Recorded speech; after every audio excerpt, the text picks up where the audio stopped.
Hello everyone, welcome to Ken studies. आज है 16 मई। Start करते हैं आज के एमसीक्यू क्वेश्चंस। आज का फर्स्ट क्वेश्चन है, consider the following statements regarding national disaster response force. यहाँ पर आपसे राष्ट्रीय आपदा प्रतिक्रिया बल के बारे में कुछ कथन दिया गया है जिस पर विचार करना है। फर्स्ट स्टेटमेंट है, it is a statutory body formed under the Disaster Management Act 2005. Second, it can be deployed on foreign soil too in case of emergency. And third, it's in line with the Yokohama Strategy and Hyogo Framework for Action. आपको बताना है कि यहाँ पर NDRF से संबंधित कौन से स्टेटमेंट्स करेक्ट हैं, और इस क्वेश्चन में आपका करेक्ट ऑप्शन हो जाएगा ऑप्शन ए। यहाँ पर तीनों ही स्टेटमेंट्स आपकी सही हैं। ये एक स्टेट्यूटरी बॉडी है जिसको फॉर्म किया गया था under the disaster management act 2005। आप यहाँ देख सकते हैं। So National Disaster Response Force is an Indian specialized force constituted for the purpose of a special response to a threatening disaster situation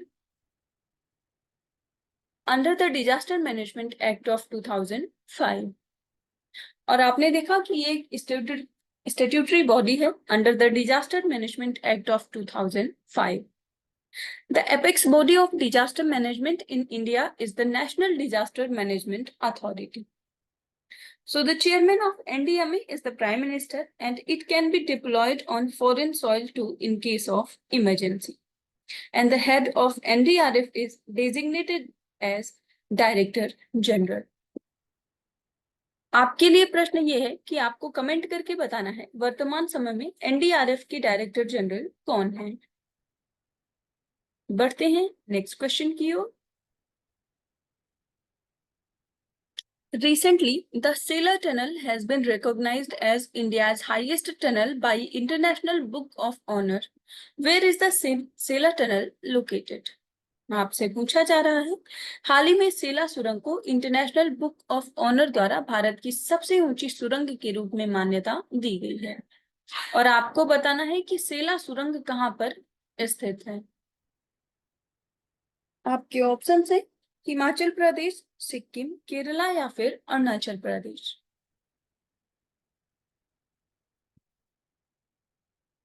और इस क्वेश्चन में आपका करेक्ट ऑप्शन हो जाएगा ऑप्शन डी। सो सेला टनल जो है ये स्थित है अरुणाचल प्रदेश में।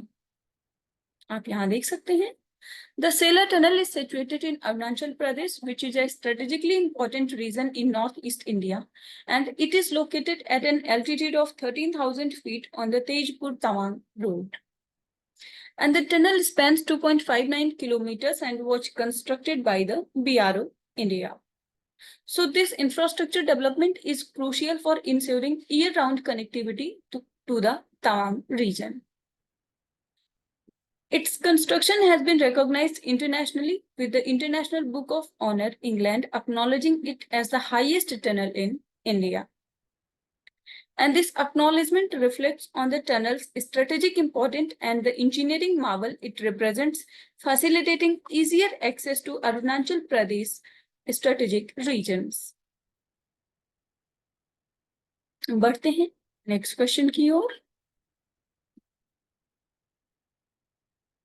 Awarded the Freedom of the City of London for their significant contribution to cinema and advocacy work. यहाँ पर आपसे पूछा जा रहा है, सिनेमा और वकालत कार्यों में उनके महत्वपूर्ण योगदान के लिए लंदन शहर की स्वतंत्रता से सम्मानित किसे किया गया है। सो अवार्ड का नाम है freedom of the city of London. आपके ऑप्शंस हैं शबाना आजमी, अमिताभ बच्चन, जावेद अख्तर या फिर शाहरुख खान। और इस क्वेश्चन में आपका करेक्ट ऑप्शन हो जाएगा ऑप्शन ए। सो ये दिया गया है शबाना आजमी को। आप यहाँ देख सकते हैं, Shabana Azmi honoured with the freedom of the city of London for her substantial contribution to Indian cinema and advocacy for women's rights. So the 73-year-old actress, recipient of 5 national awards for the best actress and 6 Filmfare awards, she was in the London for the UK Asian Film Festival commemorating her 50 years career. So the freedom of City of London, tracing its origins to the 13th century, acknowledges individuals for their exceptional contributions to London or public life or for achieving significant milestones. So आप ध्यान देंगे, freedom of the city of London award से सम्मानित किया गया है शबाना आजमी को। बढ़ते हैं नेक्स्ट क्वेश्चन की ओर।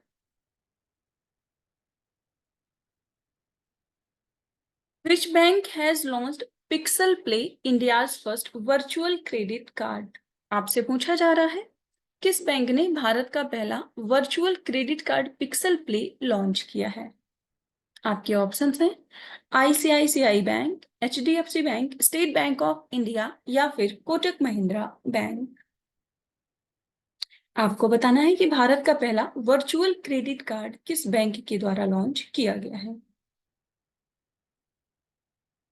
और इस क्वेश्चन में आपका करेक्ट ऑप्शन हो जाएगा ऑप्शन बी, ये लॉन्च किया है एचडीएफसी बैंक ने। आप यहाँ देख सकते हैं। So HDFC bank introduces pixel play, India's first virtual credit card with cashback offering customizable benefits tailored to individual lifestyle. So Pixel Play credit card allows users to select preferred merchants for earning cashback, customize card design, and choose billing cycle dates.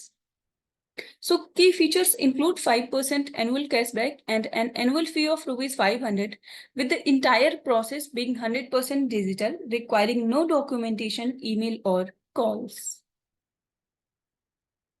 बढ़ते हैं next question की ओर। Consider the following statements regarding the International Day of Families 2024. यहाँ पर आपसे पूछा जा रहा है अंतरराष्ट्रीय परिवार दिवस 2024 के संबंध में निम्नलिखित कथनों पर विचार कीजिए। आपके स्टेटमेंट्स हैं The theme for 2024 is families and climate change. And second, in 1993, the United Nations General Assembly decided in a resolution that 15th of May every year should be observed as the International Day of Families. और यहाँ पर आपसे पूछा जा रहा है कि international day of families से संबंधित कौन से स्टेटमेंट्स करेक्ट हैं, ये आपको बताना है। इस क्वेश्चन में आपका करेक्ट ऑप्शन हो जाएगा ऑप्शन सी। यहाँ पर आपके दोनों ही स्टेटमेंट्स सही हैं। इस वर्ष की थीम है फैमिलीज एंड क्लाइमेट चेंज। आप यहाँ देख सकते हैं। सो 30th anniversary of the international year of the family 2024 marks 30 years since the International Year of Family, with events focusing on family policies for climate action and the release of 2 publications on climate change and family. So, United Nations focus on families. UN has been focusing on family-related issues since 1980s, recognizing the family's role in the development and societal health. आपने देखा कि इस वर्ष की theme है families and climate change. So the International Day of Families in 2024 focuses on the impacts of climate change on the families and their crucial role in climate action. Family-led climate initiatives की बात करें तो the day aims to highlight the importance of family and community initiatives in promoting education, information access, training and participation in climate action programs. तो आप ध्यान रखेंगे international families day प्रतिवर्ष मनाया जाता है 15th ऑफ मई को, और यूनाइटेड नेशंस ने इसको अडॉप्ट किया था एज अ रेजोल्यूशन इन 1994। बढ़ते हैं नेक्स्ट क्वेश्चन की ओर।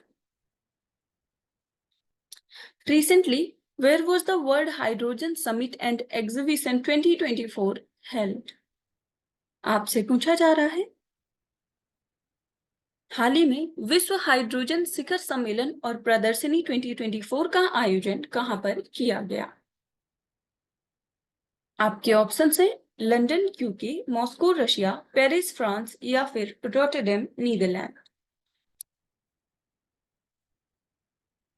और इस क्वेश्चन में आपका करेक्ट ऑप्शन हो जाएगा option D. So world hydrogen summit and exhibition 2024 का आयोजन किया गया है रॉटरडैम नीदरलैंड में। आप यहाँ देख सकते हैं।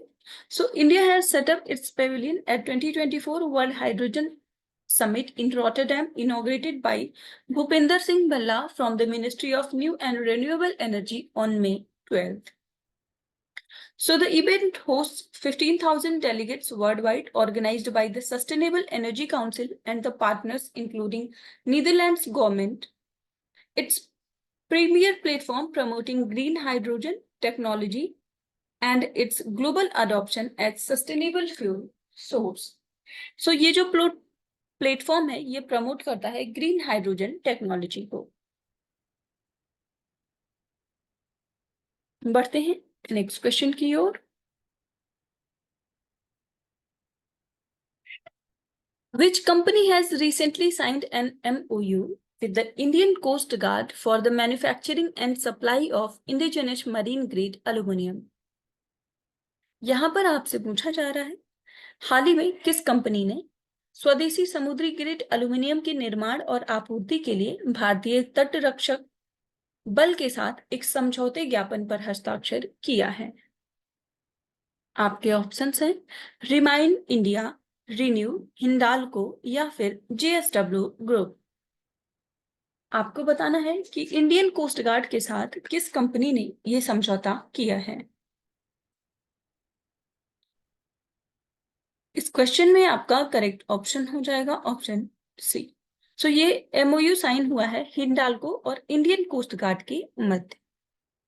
आप यहाँ देख सकते हैं the Indian coast guard has signed an memorandum of understanding with Hindalco Industries Limited for the manufacturing and supply of indigenous marine grade aluminum to Indian public and private shipyards for ship construction.